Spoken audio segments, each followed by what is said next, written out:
ganito namang luto ang gawin natin sa ating saging.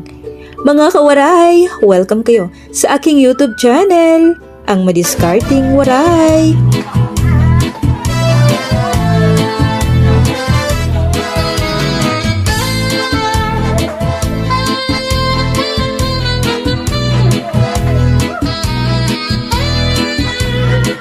At ngayong araw nga po ay may nag-order sa akin itong steam banana cake. Kaya naman hindi pwedeng hindi ko i-share sa inyo ang aking recipe na pwede nyong pagkakitaan. Kaya naman mga kawaray, samahan niyo po ako at panoorin niyo kung paano ko nga ba niluluto itong ating steam banana cake. At talaga namang magugustuhan ito ng inyong mga customer. At kaya naman hindi na natin patatagalin pa. Umpisahan na natin mga kawaray. At para nga po sa ating steam banana cake ay kakailanganin po natin dito ng lakatan. At dito nga ay nakabili po ako ng 100 pesos. Sobrang dami na po ito. At ito yung tumpok-tumpok na kalas-kalas. Ito yung reject. Pero kahit reject po itong lakatan, mas mainam na ito yung gamitin natin dahil hinog na hinog po ito. At dito nga po may kasama tayo ngayon, si Ninette. At syempre gusto niyang matutong magluto kaya naman siya po ang hinayaan kong magluto nitong ating steam banana cake para kapag ka-actual ay madali talaga niyang matutunan ang pagluto nitong steam banana cake. So nakikita nyo, sobrang dami po ng saging na inilagay natin dito sa steam banana cake na parang ang saging na po ang ginawa nating asukal. So ang ginawa lang natin dito muna ay binalatan natin ang ating saging na lakatan. Mas mainam talaga kapag tayo ay nagluluto ng banana cake ay yung hinog na saging ang ating gagamitin.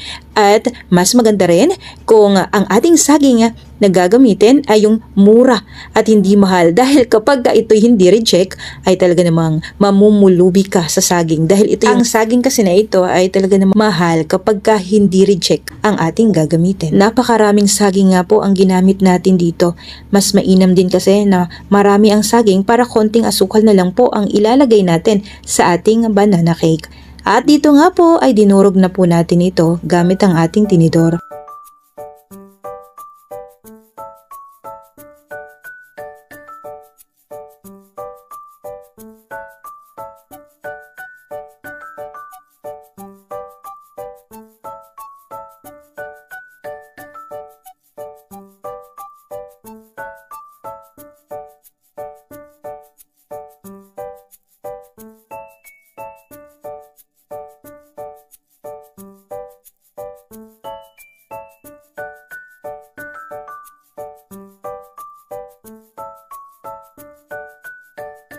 Masaya ako dahil mayroon akong natuturuan na gustong matuto talaga. Maganda kasi kapag ka-actual dahil matututo ka talaga kung paano ko nilalagay ang mga ingredients, kung anong sukat, kung anong technique ang pagluto. At dahil natapos na nga po nating balatan ang ating saging at napino na natin, ngayon naman ay pagsasamahin na po natin ang ating mga ingredients. At para nga po sa ating steam banana cake ay kakailanganin natin ng all-purpose flour 7 cups, baking soda 5 teaspoon, konting asin, at kukuntian lang po natin ang ating asukal. Dito ay naglagay lang nga po ako ng 2½ cup. Konting asukal lang po ang inilagay natin dahil matamis na ang ating saging.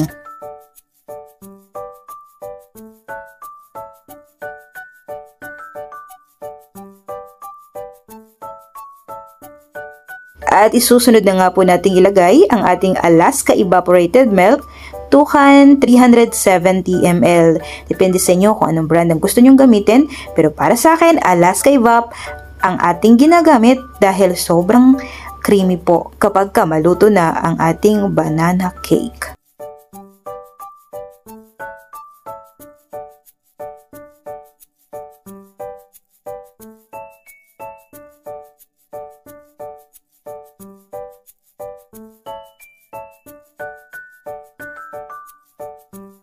At ang masasabi ko nga kay Ninette ay kayang-kaya niya na talagang magpa-order ng steam banana cake. At dito nga ay naglagay na po ako ng butter. 1/2 cup po ito na tinunaw ko na naglagay na din po ako ng tubig kaya naman 1 cup po ang kinilabasan niya.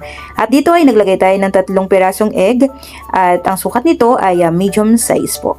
At pagkatapos ay naglagay tayo ng water, paunti-unti po ito, 1 and 1/2 cup ng ating tubig ang inilagay ko. Hindi po bigla ang paglagay ko kasi tinatansya ko din siya. Kapag malapot na ang ating butter ay pwede na po ito. At bago nga po natin ilagay dito ang ating saging, kailangan salain po muna natin ito dahil hindi natin maiiwasan na may buo-buong baking soda. Alam nyo ba kapag may maiwan na buong baking soda ay talaga namang reject na po ang inyong banana cake. Kaya naman mas mainam mga kawaray, para safe kayo ay salain nyo po ulit. At dahil okay na nga po ito, ngayon naman ay ilalagay na po natin sa ating mga baking pan.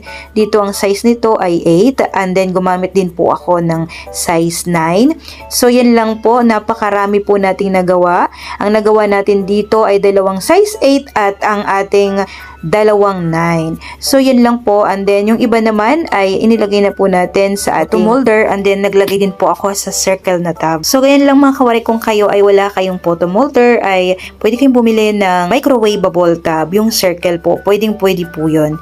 At dahil kumukulo na nga po ang ating tubig, sakto po sa pagkatapos natin ay kumukulo na po ang ating tubig, kaya naman isinalang po natin ito ng 45 minutes. At dahil nga po marami ang nakasalang sa ating steamer, kaya naman tumagal po ang pagluto nito ng 45 minutes. At bago kong pinagpatuloy ang pagluto ko, nakalimutan ko ngang ilagay sa ibabaw ang ating saging. So may toppings po tayo, which is yung ating saging. After 45 minutes o 50 minutes, sa mahinang apoy lang, ay naluto na nga po natin itong ating steam banana cake. At dahil mas masarap kapag may chocolate.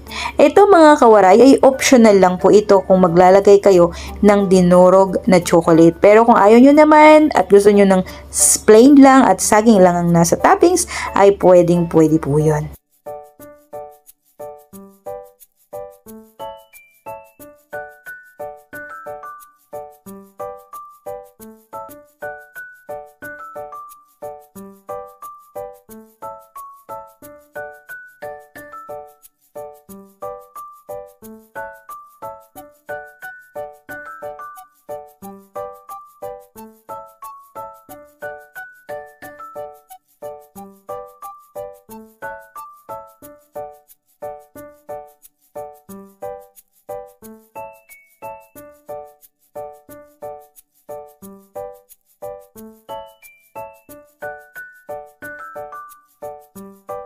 Masarap nga tingnan at ang napakaganda nung naluto na ang ating steam banana cake. Pwedeng makipagsabayan. Kahit na steam banana cake lang ito ay kayang-kaya mo nang magpa-order sa inyong mga customer. At dito nga po ay pinalamig nga po muna natin ito dahil lalagyan po natin ito ng icing. Pero kung sa inyo ay ayaw nyo pong lagyan, na pwede nyo na po itong ipa-order. Ilagay nyo po ito sa box at talaga namang marami po ang mag-o-order nito. Kailangan po ay palamigin nyo po muna bago nyo ilagay sa box. At dahil ni-request niya ng ating customer na maglagay ng icing, kaya naman ang dalawa nito ay nilagyan ko po ng icing. At kung magtatanong kayo kung magkano ang bentahan dun sa nasa tab, ay pwede nyo pong ibenta yon ng 70 pesos. At hindi ko na nga po nabidyohan pa ang paglagay ko ng toppings. Dahil naglagay din po ako, dahil plain lang, yung iba hindi ko nilagay ng icing, naglagay po ako ng toppings. Ang toppings ko doon ay tinunaw na chocolate, dark chocolate, and then naglagay po ako ng kape at condensed milk. Pinagsama ko po silang tatlo, chocolate, coffee, then condensed milk. Tinunaw ko lang po sila. Sa mga gustong maglagay pa ng toppings, yun po ang ilagay nyo. So, dito nga po ay pinakita ko lang sa inyo kung paano mag-design ng cake. Ayan, simple lang po kasi ito. Ito yung request ng ating customer. At sa mga magtatanong nga kung anong gamit kong icing, which is yung ating Everwhip. Napakasarap at sobrang creamy ang ating Everwhip. So, ayan, hanggang dito na lang mga kawarayat. Sana ay may natutunan kayo sa aking recipe ngayon. Kaya naman susunod po natin, isa-shoutout po muna natin ang lahat ng gustong magpa-shoutout dito sa ating YouTube channel.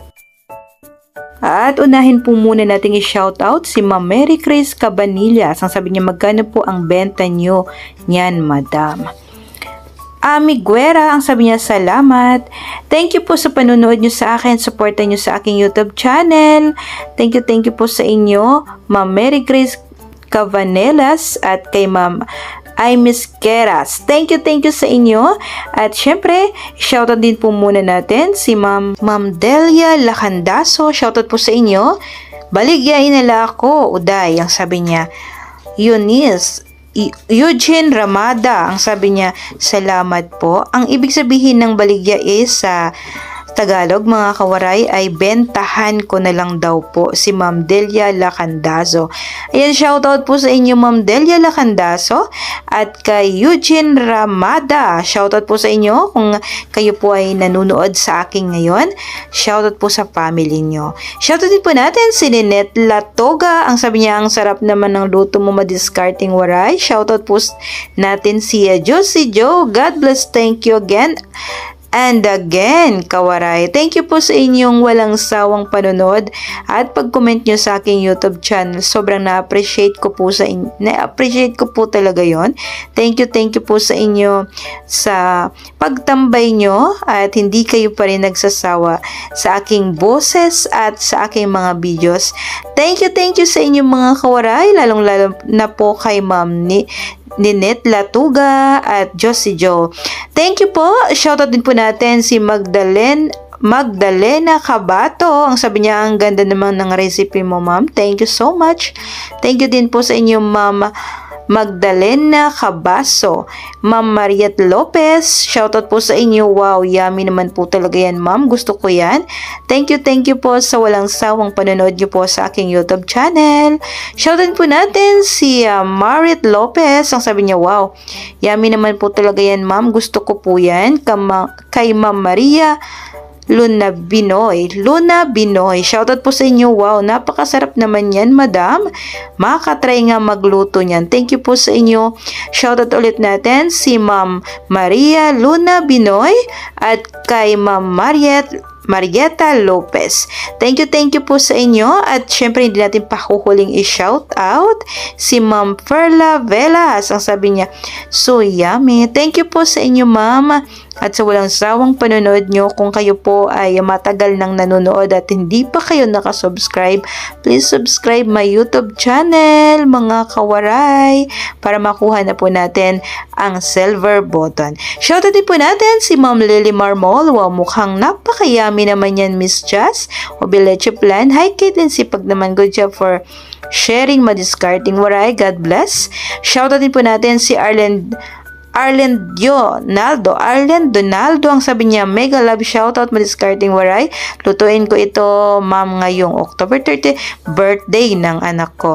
Ayan, kay Ma'am Arlen Donaldo, shoutout po sa inyo. Thank you po sa inyong panunood sa aking YouTube channel. Shoutout po sa inyong anak na magbe-birthday at sana inilagay niyo po ang kanyang pangalan para ma-shoutout po natin. At syempre, thank you po sa inyong lahat, mga kawaray, sa walang sawang suporta nyo sa aking YouTube channel. Hanggang sa susunod, thank you and God bless po sa ating lahat, mga kawaray.